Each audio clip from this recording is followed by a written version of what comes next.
UPSC ટોપર્સમાં 3 વિદ્યાર્થી ગુજરાતના ઝળક્યા છે। યુપીએસસી સિવિલ સર્વિસ પરીક્ષાનું પરિણામ જાહેર થયું છે। વર્ષ 2024માં લેવાયેલી પરીક્ષાનું ફાઇનલ પરિણામ જાહેર થયું। ટોપર્સમાં 3 ગુજરાતના વિદ્યાર્થીઓ છે। અમદાવાદના કોન્સ્ટેબલના પુત્રએ યુપીએસસી પાસ કરી છે। વધુ માહિતી મેળવીએ સંવાદદાતા સંજય ટાંક મારી સાથે જોડાયા છે। સંજય, ગુજરાતના ઉમેદવારો જે છે એ યુપીએસસીમાં ઝળકી રહ્યા છે। આપ અત્યારે કયા વિસ્તારમાં છો અને ત્યાં કયા ઉમેદવાર છે જેમણે યુપીએસસી પાસ કરી હોય? પંકજ, સ્પીપામાં હાલ અમે ઉપસ્થિત છીએ અને જે પ્રકારે યુપીએસસીનું પરિણામ જે જાહેર થયું છે, ગુજરાતના જે છે તે 3 ઉમેદવારો જે છે કે તેઓ ટોપર્સમાં આવ્યા છે। હર્ષિતા જે છે તેઓ સાથે પણ આપણે વાત કરીશું, જે બીજા ક્રમે આવી છે। યુપીએસસીનું જે પરિણામ જે જાહેર થયું છે અને એ પરિણામને લઈને તેઓ શું માની રહ્યા છે તે પણ આપણે તેમની પાસેથી જાણીશું। હર્ષિતા આપણી સાથે છે।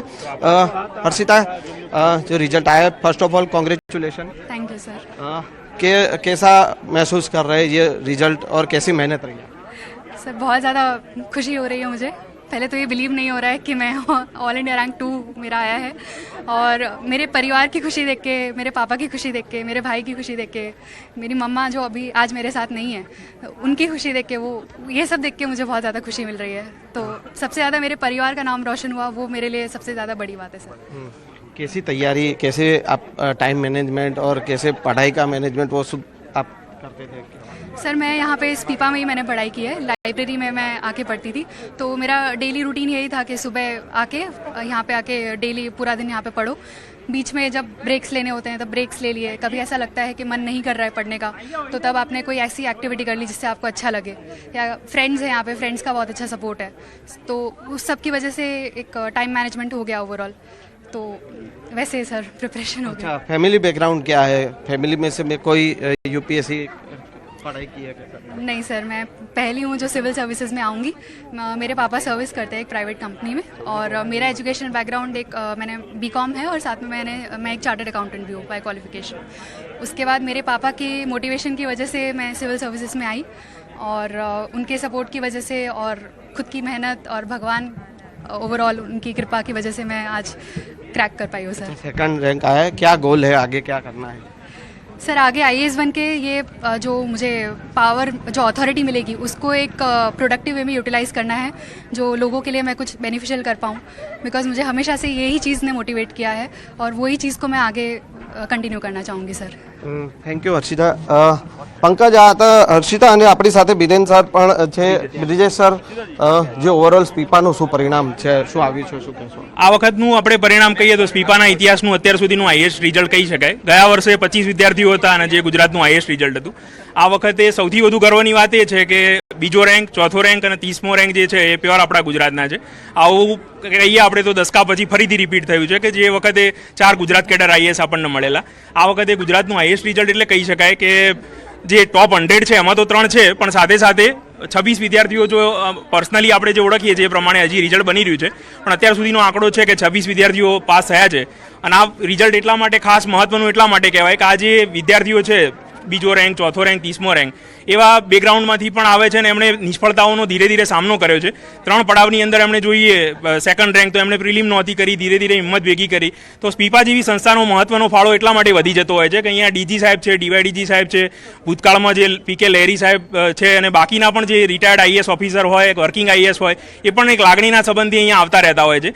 તો દિલ્હીના મોડલથી આપણે આ ખાસ એટલા માટે અલગ કહી શકીએ કે અહીંયા મની ફેક્ટર કરતાં એક ઇમોશન ફેક્ટર ભળી જતું હોય છે, એક લાગણીનું ફેક્ટર કે વિદ્યાર્થીઓ પાસ થયા તો ત્યાં બેઠા બેઠા જે પણ આઈએએસ અહીંયા આવ્યા હશે, 25થી વધુ આઈએએસ છે કે જેમણે આ વખતે વ્યક્તિગત રીતે સેમિકન્ડક્ટર પોલિસી શું છે, ગુજરાત મોડેલ શું છે, વ્યક્તિગત રીતે આ બધા વિદ્યાર્થીઓને ગાઈડ કરેલા।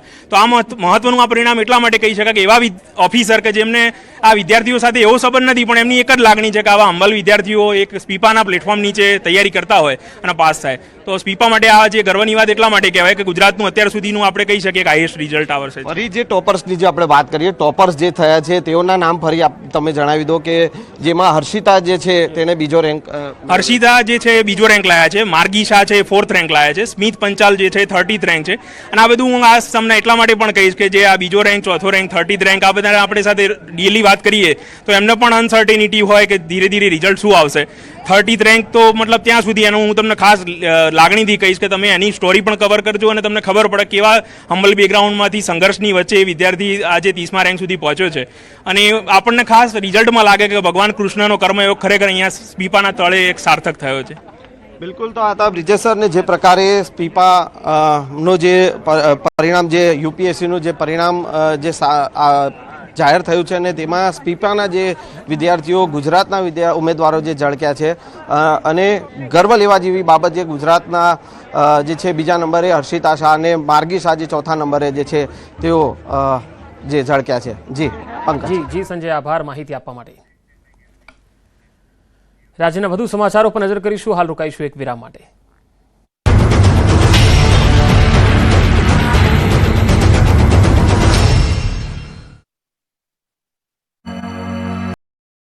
महीने का पहले 500 ग्राम का काम होता था. कितने रुपए का?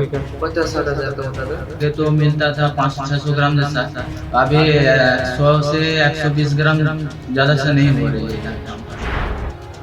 આ વ્યથા છે રાજકોટની સોની બજારમાં કામ કરતા કારીગરોની. કેમ કે સોનાનો ભાવ આસમાને પહોંચી જતા હાલ સોની બજારમાં મંદીનો માહોલ છે.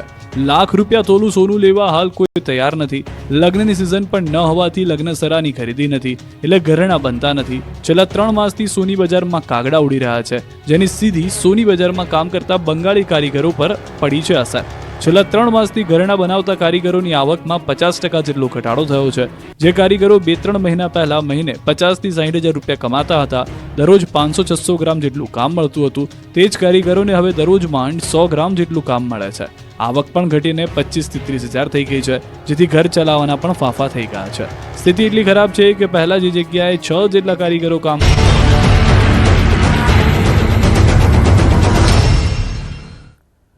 Welcome back. રાજ્ય સરકાર દ્વારા ગઠિત યુસીસી કમિટી અંગે મોટા સમાચાર આવી રહ્યા છે. કમિટીની રચનાને હાઈકોર્ટમાં પડકારવામાં આવી. સંબંધિત કમિટીમાં લઘુમતી સમાજના લોકોને રાખવામાં ન આવ્યા હોવાની અરજીમાં રજૂઆત છે. સરકારે બનાવેલી કમિટી સામાજિક ન્યાયના દૃષ્ટિકોણથી એકતરફી હોવાનો પણ અરજદારની રજૂઆત છે. કમિટીમાં રાખવામાં આવેલા વ્યક્તિઓ પણ કાયદાકીય નિષ્ણાત ન હોવાનો અરજદારે અરજીમાં ઉલ્લેખ કર્યો છે. નવેસરથી કમિટીની રચના કરવા અરજીમાં દાદ માંગવામાં આવી. નવી કમિટીમાં તમામ સમુદાયના નિષ્ણાતોને સ્થાન આપવાની માંગ છે. આગામી દિવસોમાં વધુ સુનાવણી હાથ ધરાશે. રાજ્યમાં આગની ઘટનાઓમાં દિવસને દિવસે વધારો થઈ રહ્યો છે, ત્યારે ફરીવાર રાજ્યભરમાંથી આગની ઘટના સામે આવી.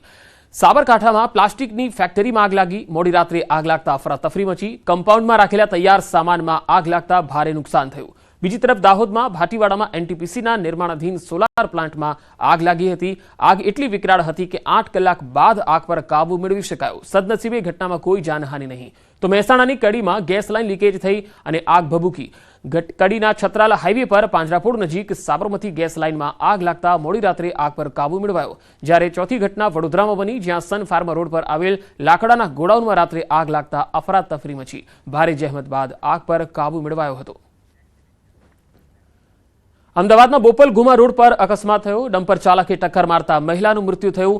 મહિલાનું સ્થળ પર જ મૃત્યુ થયું. પોલીસે ફરિયાદ લઈને આગળની કાર્યવાહી હાથ ધરી છે. બોપલ ગુમા રોડ પર અકસ્માતનો આ બનાવ બન્યો અને ડમ્પરની અડફેટે આવી જતા મહિલાનું મૃત્યુ થયું. ઇતિહાસમાં પહેલીવાર સોનાનો ભાવ 1 લાખને પાર જતા રાજકોટના સોની બજારો ખાલીખમ દેખાઈ રહ્યા છે. 24 કેરેટ સોનાના પ્રતિ 10 ગ્રામનો ભાવ 1,03,200 રૂપિયાએ પહોંચ્યો, તો 22 કેરેટ પ્રતિ 10 ગ્રામ સોનાનો ભાવ 90,300એ પહોંચ્યો. 18 કેરેટ પ્રતિ 10 ગ્રામ સોનાનો ભાવ 76,400 પર જોવા મળ્યો. રાજકોટ શહેરના કાલાવડ રોડ પર આવેલી રાધિકા જ્વેલર્સના મેનેજર મુકેશ વેઠલાણીએ કહ્યું છે કે સોનાના ભાવ વધતા ખરીદીમાં મોટો ઘટાડો જોવા મળ્યો. અખાત્રીજની સિઝન ચાલી રહી છતાં ગત વર્ષની સરખામણીએ માત્ર 25 થી 30% ખરીદીનો માહોલ દેખાઈ રહ્યો છે. સોનાના ઇતિહાસમાં પ્રથમ વખત સોનાના પ્રતિ 10 ગ્રામ જે 24 કેરેટનો ભાવ છે તે 1 લાખને પાર સોમવારના રોજ પહોંચ્યો હતો. ત્યારે સતત બીજા દિવસે સોનાના ભાવમાં ધરખમ વધારો જોવા મળી રહ્યો છે અને આજ રોજ સોનાનો ભાવ છે તે 1,03,200ની અંદર જોવા મળી રહ્યો છે, જેની સીધી અસર હાલ અત્યારે આપણે જોઈ શકીએ છીએ સોની બજારની અંદર અને ખાસ કરીને ગોલ્ડ એન્ડ ડાયમંડના જ્વેલરીના જે વિક્રેતાઓ છે તેને ત્યાં જોઈ શકાય છે. ત્યારે આપણી સાથે મુકેશભાઈ છે. મુકેશભાઈ, શું કહેશો ખાસ કરીને સોનાનો ભાવ જે પ્રમાણે વધી રહ્યો છે, આ પાછળનું કારણ શું છે? અત્યારે ખાસ કરીને જોવા જાય તો જે છેલ્લા 2-3 મહિનાથી જે માહોલ છે એવું આપણે માની શકીએ કે જે અત્યારે ચાઇના યુએસની જે ટ્રેડ વોર કયો કે ટેરિફ વોર કયો એને લઈને આટલો વધારો આવી શકતો હોય એવું આપણે અંદાજ મૂકી શકીએ છીએ. પણ જે છેલ્લા 10-15 દિવસથી જે માર્કેટ ચાલે છે અને જે રીતનો વધારો છે એ ખરેખર પ્રિડિક્ટ થઈ શકે એવું જ નથી કે કયા કારણે આ વધારો છે અથવા તો ક્યાં સુધી આ રેટ પહોંચશે.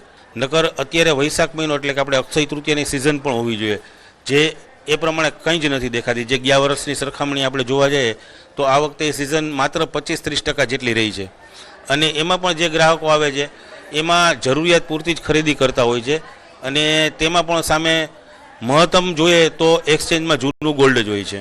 આ દ્રશ્યો બતાવવાનો પ્રયત્ન કરી ડિસેમ્બર મહિનાની અંદર જ્યારે ન્યૂઝ 18 ગુજરાતીની ટીમ આવી હતી ત્યારે અહીંયા ગ્રાહકોની ખરીદારોની છે તે ભીડ જોવા મળતી હતી, પરંતુ બીજી તરફ આ દ્રશ્યો છે કે જ્યાં હાલ હવે એકલ દોકલ ખરીદારો છે તે ખરીદી કરી રહ્યા છે. સોની વેપારીઓનું કહેવું છે કે ગત વર્ષની સરખામણીએ હાલ ખરીદી માત્ર 25 થી 30% જ જોવા મળી રહી છે. અંકિત પોપટ, ન્યૂઝ 18 ગુજરાતી, રાજકોટ. ચોમાસા પહેલા જ સાબરકાંઠા